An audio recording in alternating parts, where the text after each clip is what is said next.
अहोई माता की कहानी। बोलो अहोई माता की जय। एक साहूकार था जिसके 7 बेटे और 7 बहुएं थीं। दिवाली से पहले कार्तिक बदी अष्टमी को सातों बहुएं अपनी इकलौती ननंद के साथ जंगल में जाकर खदान में मिट्टी खोद रही थी। वहाँ पर स्याहू की मान थी। मिट्टी खोदते समय ननंद के हाथ से स्याहू का बच्चा मर गया। इससे स्याहू माता बहुत नाराज हो गई और बोली, मैं तेरी कोख बांधूंगी। तब ननंद अपनी सातों भाभियों से बोली, तुम में से कोई अपनी कोख बंधवा लो। तब भाभियों ने अपनी कोख बंधवाने से इनकार कर दिया, परंतु छोटी भाभी सोचने लगी कि अगर मैंने अपनी कोख नहीं बंधवाई तो सासू जी नाराज होंगी। यह सोचकर ननंद के बदले में छोटी भाभी ने अपनी कोख बंधवा ली।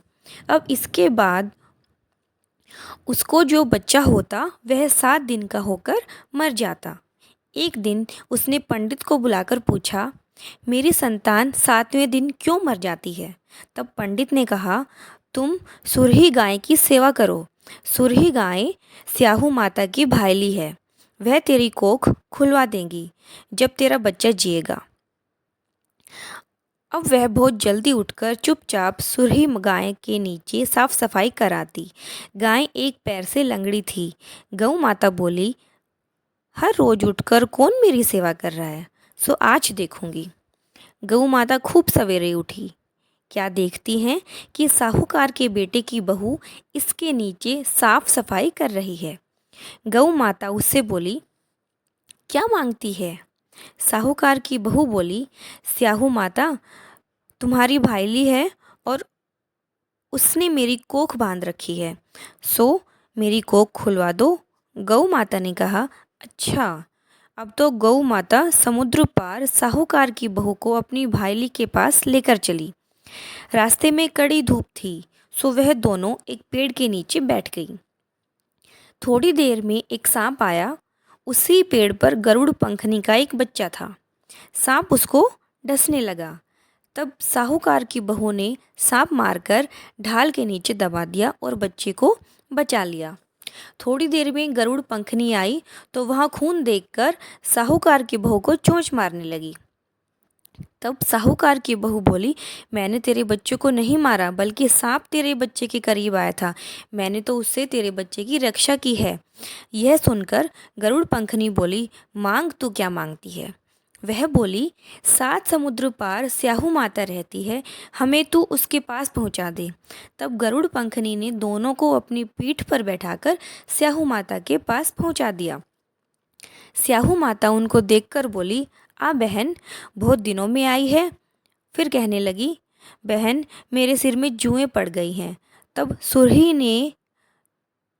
सुरही के कहने पर साहूकार की बहू ने उसकी सारी जुएं निकाल दी। इस पर स्याहू माता प्रसन्न होकर बोली, तूने मेरे सिर में बहुत सलाई घेरी है, इसलिए तेरे 7 बेटे और 7 बहू होंगी।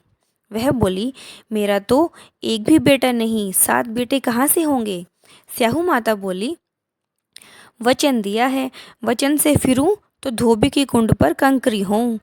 तब साहूकार की बहू बोली, मेरी कोख तो तुम्हारे पास बंद पड़ी है। यह सुन स्याहू माता बोली, तूने मुझे ठग लिया। मैं तेरी कोख खोलती तो नहीं, पर अब खोलनी पड़ेगी। जा, तेरे घर पर तुझे 7 बेटे 7 बहुएं मिलेंगी। तू जाकर उजमन करियो, 7 अहोई बनाकर 7 कढ़ाई करियो। वह लौटकर घर आई तो वहाँ देखा कि 7 बेटे 7 बहू बैठे हैं। वह खुश हो गई। उसने 7 अहोई बनाई, 7 उजमन किए, 7 कढ़ाई करी। शाम के समय जेठानियाँ आपस में कहने लगी कि जल्दी जल्दी धोक पूजा कर लो, कहीं छोटी बच्चों को याद करके न रोने लगे।